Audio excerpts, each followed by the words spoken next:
지난 시간에 말씀드린 것처럼 솔로몬이 이제 왕이 되자마자 정적들을 숙청을 했고 또 귀향도 보내고 그 다음에 이제 체제 구축 및 강화를 위해서 새로운 행정구역을 편성을 합니다. 그래서 전통적인 12지파 구분은 요 솔로몬 시대 때 완전히 소멸하게 되고 다윗 시대 때 조금 잡아두었던 그 조세와 부역제의 기본 체제가 이제 솔로몬 시대 때 확립이 되면서 아주 전형적인 그 왕정 체제의 모습으로 이제 가게 되는 게 이제 솔로몬 시대다. 그다음에 이제 외교적으로는 이웃 나라들 왕들과 협정하고 정략 결혼을 이제 하는 거예요. 그래서 이제 이집트 파라오의 공주를 이제 왕비로 받아들이게 되는 거고요. 그 외에도 여러 주변의 그런 왕들의 공주들을 받아들이면서 사실 그 초반부에는 그게 이제 외교적인 성공이고 이 이스라엘 왕정 체제를 강화시키는 방법이었으나 이제 인간적인 방법인 거죠. 그 인간적인 방법이 들어왔을 때 거기에 이제 우상 숭배 그런 어떤 그 혼합주의들이 이제 들어올 수밖에 없었던 그런 빌미를 이제 제공하게 되는 거죠. 그다음에 이때 경제적으로도 이제 부강하게 되는 게 그 이제 쭉 남유다에서 이제 그 저쪽 뭐야 아카바만 쪽으로 이제 내려오면은 거기 이제 에시온 게발항 그래서 그 에시온 게발항에서 이제 사우디아라비아 이제 오늘날의 그쪽 아라비아 반도 쪽으로 내려가서 이제 그 향료나 또 코끼리 상아나 또 진귀한 물품들에 대한 교육이 시작되는 거죠. 그래서 활발한 해상 무역 전개되는 게 열왕기상 9장 26절에서 28절 또 10장 11절 12절, 22절에서 나타나고 있고요. 그래서 그 해상 무역이 당시 이제 아랍 상인들, 그 아라비아 쪽의 상인들에 의한 육로 무역과는 이제 어떤 그 경쟁 관계가 이제 들어가게 되면서 이제 경제적으로 원래는 육로 대상들이 이득을 얻었던 것을 에슌 게발항이 열리면서 해상 무역이 전개되니까는 그런 어떤 그 당시에 그 역사적 이스라엘의 모습 속에서는 그런 경쟁 관계가 있었고 그래서 학자들은 세바 여왕이 방문을 하잖아요. 이 세바 여왕이 방문하는 게 이제 우리 성경에서는 이제 신앙적인 이스라엘의 모습에서는 그 솔로몬의 어떤 지혜를 듣기 위해서 왔다. 그리고 솔로몬의 그 왕궁의 영화를 보면서 이제 정신이 나갈 정도로 그런 세바 여왕이 감동을 했다. 뭐 이제 이런 얘기가 나오는데 그런데 이제 역사적 이스라엘의 모습에서는 이 세바 여왕이 온 것은 일종의 무역 협정을 하려고 왔고 이제 그걸 통해서 좀 이제 어떤 해상 무역에 있어서 각 양국의 이익을 더 추구하기 위한 그러한 어떤 협정 관계가 이제 이루어진 게 아니냐 이제 이렇게도 또 보고 있습니다. 그 다음에 이제 그 솔로몬 시대에는 말과 마차를 통한 교육이 또한 활발해지는 게 열왕기상 10장 28절 29절에 쭉 나오고 있고요. 그 다음에 이제 보세요. 그 해상 무역이 활발해지죠. 또 말과 마차를 통한 또 그런 육로 교육이 활발해지죠. 그러니까 경제적으로 번영하게 되죠. 그래서 건축 사업을 할 수 있었던 거예요. 이런 재정이 이제 쌓이면서 그 벌어들인 돈으로 예루살렘 성전을 건축하고 그 다음에 이제 자기 궁전뿐만 아니라 이제 후궁들의 궁전도 신전도 이렇게 지어주게 되는 거죠. 그다음에 이때는 이제 우리가 고대 르네상스라고 표현할 정도로 문의 부흥기가 왜냐하면 솔로몬 자체가 이제 지혜의 대가로서 나타나고 있고 이 당시에 모르긴 몰라도 잠언서의 내용을 봤을 때 이집트의 어떤 그런 푸타포텝의 교훈이랄지 아멘엠 오페의 교훈이랄지 이런 게 이제 잠언서 22장 17절에서 24장 22절에 나타나는 거거든요. 이런 것들도 그 당시에 이런 문화적인 교류도 활발하게 이루어졌을 것이다. 그 다음에 이제 솔로몬 같은 경우는 거의 모르는 게 없이 백과사전적인 지식을 또 뽐내는 것이 이제 열왕기상 4장 33절에 나오고 있습니다. 그러니까는 솔로몬 시대는 사실은 정치, 경제, 문화, 외교, 모든 분야에 있어서 군사 모든 분야에 있어서 그렇게 강대한 힘을 지니고 있었던 것을 우리가 보게 됩니다. 여기 보시면 이제 병거를 사용하는데요. 병거. 여러분들 당시에 요 이스라엘을 제일 괴롭혔던 게 이제 아람 제국인데, 그 아람 제국만 하더라도 이게 이제 850년경에 그 쿠르크 석비, 850년경에 샬마네스 3세 쿠르크 석비를 보면은 아람 제국이 그 당시에 이제 가지고 있었던 그 전차가 1200대고 기병이 1200명 정도밖에 없어요. 그런데 그 쿠르크 석비의 이제 북이스라엘 그 아합 왕 같은 경우는 전차가 2000대. 그러니까는 오히려 아람 제국보다도 800대가 더 많아요. 예. 여기는 이제 기병은 소개되어 있지 않은데. 그런데 중요한 건 솔로몬 시대는 물론 이때보다는 이제 여기는 853년이고 솔로몬 시대는 이것보다도 훨씬 앞서지. 예? 900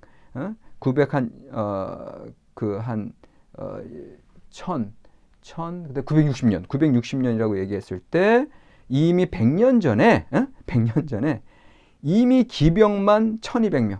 예. 아람 제국이 1200명을 갖고 있는데 솔로몬 제국도 1200명을 갖고 똑같아. 근데 더 중요한 거. 아람 제국이 전차가 1200대라 그랬고 북이스라엘은 2000대라 그랬잖아요. 근데 솔로몬 시대 때는 그 전차의 그 병거 말 있잖아요. 전차 하면은 사실은 말 2마리가 이끌거나 이제 그 정도죠. 말 2마리가 이끌거나 아니면 좀 많으면 4마리가 이끌거나. 근데 이 솔로몬 시대 때는 그 전차를 이끄는 말을 기르고 돌보는 외양간만 4만 개. 그러니까 물론 이제 이게 이제 열왕기상 4장 26절에 나오는데, 그러니까 이게 물론 약간 솔로몬 시대를 좀 더 과장해서 신명기 역사가가 꾸민 걸 수도 있지만, 그래도 기본적으로 어쨌든 다른 그 이후에 오는 다른 나라들과는 상대가 안 돼. 예? 외양간만 4만이니 말은 몇 마리였겠으며, 이게 병거 말이라 그러니까 병거는 뭐 최소한 5,000대 이상 되지 않았겠습니까? 그러니까 당시에 엄청난 그런 그 부와 번영과 강대한 힘을 발휘했던 게 솔로몬 제국 시대였다. 그런데 솔로몬의 실정, 여러분들 다 아시다시피 첫 번째 과도한 건축 계획들이 이루어지면서 벌어들인 돈을 다 탕진하고 무엇보다도 자신을 위한 궁과 바로의 딸을 위한 궁전, 심지어는 자신의 그 후궁들, 첩들을 위한 섬기는 그런 신들의 신전까지 왕상 11장 7절로 8절 그것으로 이제 탕진하게 되고요. 그 다음 두 번째, 우상 숭배의 만연, 종교 혼합주의, 당연히 이방인 아내들 때문에. 세 번째, 그러니까 그러면 그럴수록 세금을 더 많이 걷어들이는 거예요. 그러니까는 민심 이반 현상이 이제 나타날 수밖에 없었고, 네 번째, 그 다음에 이제 이게 계속 건축의 연장이기 때문에 과도한 부역이 이제 실행이 되니까 처음에는 가나안인 노예들만 쓰다가 점차 이스라엘인들까지 과도하게 노동에 이제 부역에 또 초대하게 되므로, 그래서 이게 나중에 르호보암 왕 시대 때 여로보암을 대표로 하는 북이스라엘의 어떤 불만을 사게 되는 일들이 생기게 된 거죠. 그 다음에 심지어는 경제적으로 다섯 번째 경제적으로 빚을 지게 되는 게 두로 왕 히람에게 그 이제 제목을 그 목재를 레바논 그 백향목을 제공받은 것을 이제 갚기 위해서 갈릴리 지방의 12성읍을 주는 일이 9장 10절에서 14절에 나오고 있습니다. 자, 여기까지 얘기하면 여러분들 바로 이 솔로몬의 실정을 통해서 우리는 이미 예전에 사무엘이 너희들이 인간 왕을 섬기게 되면 이런 문제가 생길 것이라고 하는 그 군주제의 실정이 솔로몬 시대 때 이미 다 드러났다. 이미 그게 이 말이 성취됐다라고 하는 거, 그런 경고들이 결국은 실제로 이제 이루어지고 있는 걸 이제 보게 되고요. 그래서 솔로몬에 대한 불만의 목소리가 점점 커지면서 그러면서 솔로몬이 죽고 나서는 이제 르호보암 왕 시대 때 이제 반란이 일어날 수밖에 없었다라고 하는 거죠. 자, 여기에서 결국은 인간의 이 왕정 역사, 결국 권력욕, 그 다음에 자기 마음대로, 자기가 왕이 되었다고 하는 그 순간에 자기 마음대로 하려고 하는 그러한 죄악들이 결국은 인간의 멸망을 이제 자초하는 걸 이제 보게 되는데, 그럼에도 불구하고 우리가 솔로몬 시대 때의 두 가지는 꼭 기억을 하셔야 되는데, 한 가지는 솔로몬의 지혜, 듣는 마음, 그 다음에 또 한 가지는 예루살렘 성전 봉헌을 우리가 기억을 해야 되죠. 그래서 처음에 이제 왕이 되자마자 겸비한 마음으로 하나님께서 내가 무엇을 원하느냐라고 했을 때 그 기브온 산당에서 1000번째 이후에 그때 저에게 듣는 마음을 주시옵소서. 그리고 듣는 마음을 이야기하는 솔로몬의 그 중심에는 뭐가 있었어요? 백성을 잘 다스리고자 하는 정말 선한 군주로서의 마음이 있었어요. 하나님께서 그 마음이 너무너무 예쁜 거야. 너무너무 귀한 거야. 그래서 하나님이 너무너무 기뻐하시면서 솔로몬이 구하지 않는 다른 부귀 영화와 다른 군사력과 모든 걸 주신 거란 말이죠.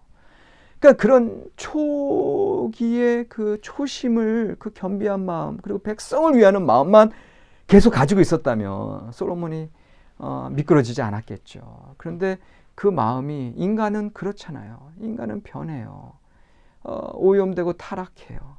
참 그게 너무너무 안타깝고, 결국은 그렇게 오염되고 타락했을 때 솔로몬의 듣는 마음은 이제 더 이상 듣지 못하고 이제 귀를 막게 되는 거죠.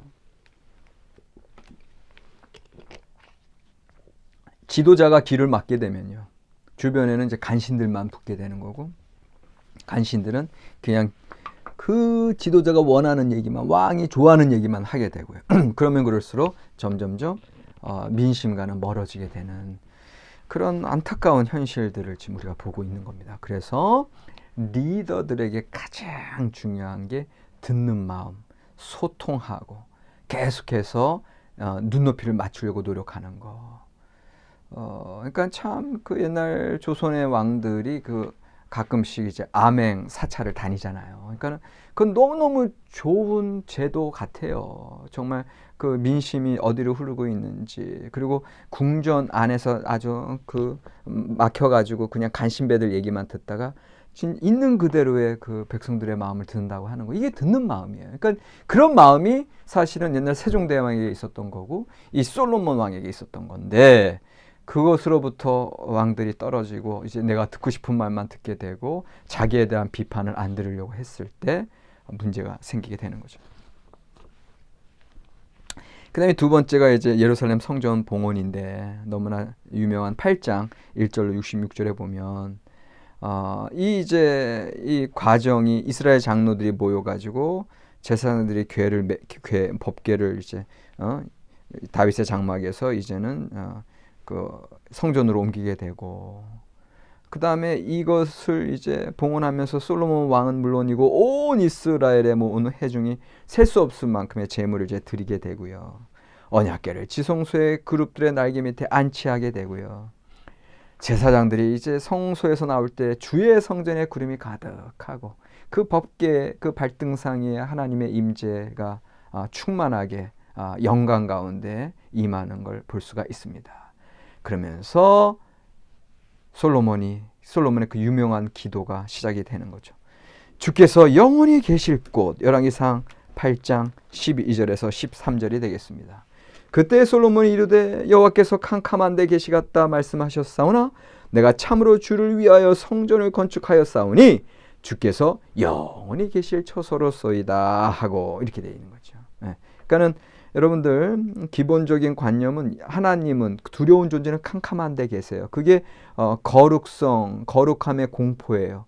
어두움이에요. 오히려 그 어두움의 그 의미는 거물 현자, 뭔가 그 신비의 어둠 속에 하나님께서 캄캄한 데 계시되겠다고 말씀하셨사오나 이제는 성전을 지었사오매 주께서 영원히 계실 처소로소이다. 자, 요 8장 12절 13절은 구전 전통이 엿보이고 짤막하고요. 그 다음에 그 고대의 그 공포, 거룩의 공포 사상이 있는 아주 오래된 구절이 되겠습니다. 8장 12절 13절이. 그런데 반면에 15절 이하의 솔로몬의 기도가 계속되죠. 8장 15절로 30절까지. 이 기도문은 문어체죠. 그 다음에 많이 데코레이션이 들어가 있죠. 바로 신명기 역사가의 신학이 포로기 상황 속에서 많이 반영되어 있는 그런 기도문으로 이렇게 학자들은 보고 있습니다. 12절 13절이 마치 미리암이 그 홍해 기적 사건 직후에 찬송하리로다 전능하신 하나님 만군의 전능하신 하나님 말과 그 탄자를 바다에 던지셨음이로다. 그게 구전전승이라 그랬고 그게 더 오래된 거라 그랬고 그 다음에 그 전에 그 15장의 그 긴 그 모세의 찬양문은 나중 데코레이션에 들어간 것처럼 이것도 마찬가지. 요 12절 13절은 솔로몬의 이제 그 구전 전통 오래된 그 전통의 흔적이 보이는데 그러나 15절 이하에서는 다분히 신명기 역사가들의 신학이 드러나 있다. 특별히 이제 다 읽을 수는 없고 23절 보시면 이르되 이스라엘의 하나님 여호와여 위로 하늘과 아래로 땅에 주와 같은 신이 없나이다. 주께서는 온 마음으로 주의 앞에서 행하는 종들에게 언약을 지키시고 은혜를 베푸시나이다. 온 마음, 너의 마음과 뜻과 힘을 다하여 너희 하나님 여호와를 사랑하라라고 하는 신명기 6장 그 5절의 말씀과 이제 신명기 역사가의 그 어떤 신학 그 맥락이 같이 다 있고요. 주께서 주의 종 내 아버지 다윗에게 하신 말씀을 지키사 주의 입으로 말씀하신 것을 손으로 이루심이 오늘과 같으니이다. 예언 성취사상 24절에 나와 있고요. 그 다음에 27절로 넘어가면 하나님이 참으로 땅에 거하시리까 하늘과 하늘들의 하늘이라도 주를 용납하지 못하겠거든 하물며 내가 건축한 이 성전이오리이까. 자, 여기서 여러분들 컨트라딕션, 모순을 발견하셔야 돼요. 아까 8장 13절에서는 성전을 제가 건축했으니 주께서 영원히 계실 처소로소이다 이렇게 얘기해요. 그런데 지금 27절에서는 다른 말이 나와요. 이 성전에 하나님 그 전능하신 하나님 하늘과 하늘이라도 주를 용납하지 못하겠거든 하면 내가 건축한 이 성전이오리까 이렇게 얘기해요. 그러니까 아까는 하나님을 컴컴한데 계신 하나님을 영원히 계실 처소로 초청을 해놓고서는 여기서는 내가 이 건축한 성전에 하나님이 오시겠습니까? 이러고 있어요. 이게 뭐예요? 이게 바로 포로기 상황을 반영을 하는 거예요. 네. 왜? 하나님이 만약에 성전에 같이 계셨으면 바벨론에 의해서 예루살렘 멸망 안 하죠. 근데 멸망을 했어. 왜? 하나님이 떠나가셨잖아. 그들의 죄로 인해서. 에스겔서에 보면 떠나가는 그런 모습들이 나타나잖아요. 심판 예언 속에서. 결국은 이게 포로기 상황이 반영되므로 왕조 시대 내내 여전히 예루살렘에는 하나님이 거하시는 곳, 영원한 처소라고 그들이 주장했던 게 이제 포로기 상황에서는 주장이 바뀌는 거죠. 그래서 하나님이 여전히 하늘에 계시고 하늘이라도 감당하지 못하는 분이기 때문에 이 성전도 사실 우리가 죄를 범하는 순간 하나님께서는 더 이상 그 오염된 곳에 계시지 못했다고 하는 그런 고백들이 신명기 역사가 신학이 들어가 있는 거고요. 거기에다 한 발 더 나가서 29절에 보니까 주께서 전에 말씀하시기를 내 이름이 거기 있으리라 하신 곳 이 성전을 향하여 주의 눈이 주야로 보시오며 주의 종이 이곳을 향하여 비는 기도를 들으시옵소서. 30절 주의 종과 주의 백성 이스라엘이 이곳을 향하여 기도할 때 주는 그 간구함을 들으시되 주께서 계신 곳 하늘에 들으시고 들으시사 사하여 주옵소서. 자, 29절에서는 성명신학이 나오는 거고요. 이제 하나님의 존재 자체의 임재는 성전에 있지 않아. 하나님의 이름만 있어. 이게 성명신학이야. 이게 바로 포로기의 신학이 반영된 거예요. 예루살렘 성전에 하나님이 안 계셨었다라고 얘기할 수는 없어. 이미 그들의 왕조 역사상 예루살렘에 하나님이 계신다고 하는 걸 고백해 왔고, 그런데 동시에 예루살렘이 무너진 것 자체가 하나님이 안 계셨던 건가? 그렇게 얘기할 수가 또 없어. 그게 성명신학을 딱 얘기하는 순간 성명이라고 하는 뭐예요? 존재성이에요. 그러니까 하나님의 존재성은 이미 예루살렘 성전에 있었다고 하는 것도 충족시키면서 그럼에도 불구하고 하나님의 본질은 어디 계셔? 존재는 이름만 있으시고 성전에 하나님은 높고 높은 하늘에 여전히 그 신비 가운데 계시다고 하는 것까지도 충족시키는 거죠. 이게 신명기 역사가의 신학이고 이게 성명신학이라고 하는 게 이제 그 두 가지 조건을 다 충족시키면서 포로기 신학을 하나님의 임재와 하나님의 여전한 그 존엄성을 계속해서 변증해가는 신학이 되겠습니다. 그리고 나서 30절이 이것도 포록이란 말이야. 우리가 이곳을 향하여 기도할 때마다, 그러니까 그들이 바벨론 강가에서 예루살렘 시온을 향하여 우리가 기도하고 우리가 탄식하였다라고 하는 것 자체가 그 기도하는 상황, 우리가 그렇게 기도할 때, 이곳을 향하여 기도할 때 주는 그 간구함을 들으시되 주께서 계신 곳 하늘에서 들으시사 사하여 주옵소서. 이것도 포로기의 신학이 반영되어 있는 걸 얘기하죠. 그러니까 여러분들 지금 잠깐 입체적인 읽기를 한 거예요.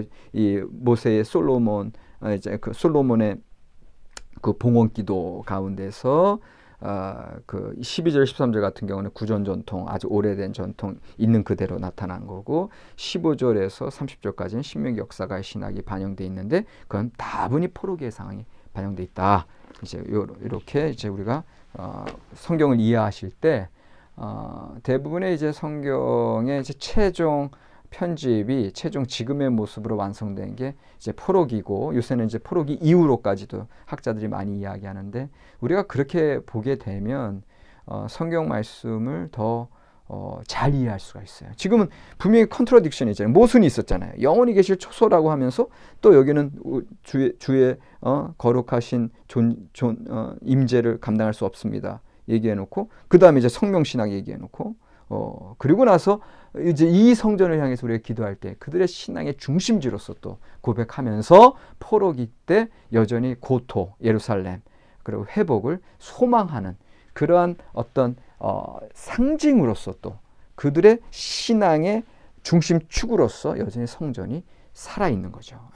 그런 이게 이제 다 신명기 역사가들, 그러니까 신명기 역사가들이 대단한 신학자인 거예요, 당시에. 그래서 기존의 자기네들의 신앙이 다 허물어진 것 같은 현장 속에서 그것을 허물어뜨린 현실의 역사, 비극적인 상황 속에서 다시금 하나님의 말씀을 되새기고 왜 일이 일어날 수밖에 없었는지 신학적으로 사람들에게 설명해 줌으로써 그들에게 다시금 회복의 신학적인 표대, 상징을 주면서 그렇게 메시지를 선포함으로 그들이 바벨론 포로 기간 내내 그 하나님만을 바라봄으로 나중에 고레스의 칙령이 떨어졌을 때 돌아오는 거 아닙니까? 그러니까 이런 이게 신학자들의 역할이고, 오늘날 우리 목회자들이 우리 이 혼탁한 현실 속에서 방황하는 이들에게 여전히 그 신학적인 표대를 그다음 신학적인 선포를 해줘야 되는 이유가 바로 이런 데 있는 거죠. 자, 그래서 솔로몬의 기도를 이제 보면서 이제 포로기 상황에 그 안타까움과 회복의 소망들이 있었다고 하는 거. 그 8장 31절에서 51절까지 7가지 위기 상황에서의 구원을 쭉 강구하는 걸 이제 볼 수가 있습니다. 그러면서 끝으로 8장 56절에서 58절 같은 경우는 이스라엘에게 향한 축복을 드리면서 왕과 온 이스라엘이 하나님 앞에서 제사 드리면서 한 주간의 축제 후 모두 다 즐거운 마음으로 각각 자기의 집으로 돌아가고 있는 것을 보게 됩니다. 한 가지 더 말씀드리면 열왕기상 9장 1절로 9절을 보면 이제 하나님께서 이제 이제 응답을 하시죠. 그의 솔로몬의 성전 기도에 응답하시는 게 이제 열왕기상 9장 1절에서 9절에 나오는데, 여기서 조금 나단을 통해서 다윗에게 허락하신 그 무조건적 언약이 지금 열왕기상 9장 1절로 9절에 오면은 조금 변화가 돼요. 나단 신탁의 무조건적인 은총이 조건부적인 신에 산 계약 정신으로 재해석되고 있다. 특별히 열왕기상 9장 4절에서 5절을 보시면, 내가 만일 내 아버지 다윗이 행한 같이 마음을 온전히 하고 바르게 하여 내 앞에서 행하며 내가 내게 명령한 대로 온갖 일에 순종하여 내 법도와 율례를 지키면, 벌써 신의 산 계약의 그 조건이 나타나죠. 내가 만일 5절, 내가 내 아버지 다윗에게 말하기를 이스라엘의 왕위에 오를 사람이 내게서 끊어지지 아니라 한 대로 내 이스라엘의 왕위를 영원히 견고하게 하려니와, 이렇게 돼 있어요.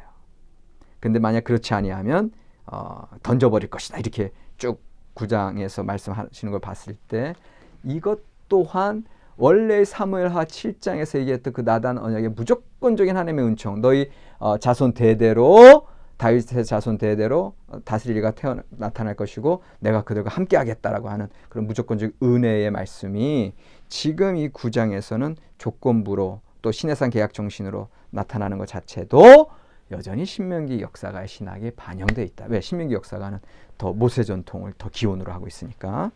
그렇게 이제 여러분들이 이제 이해하시는 겁니다.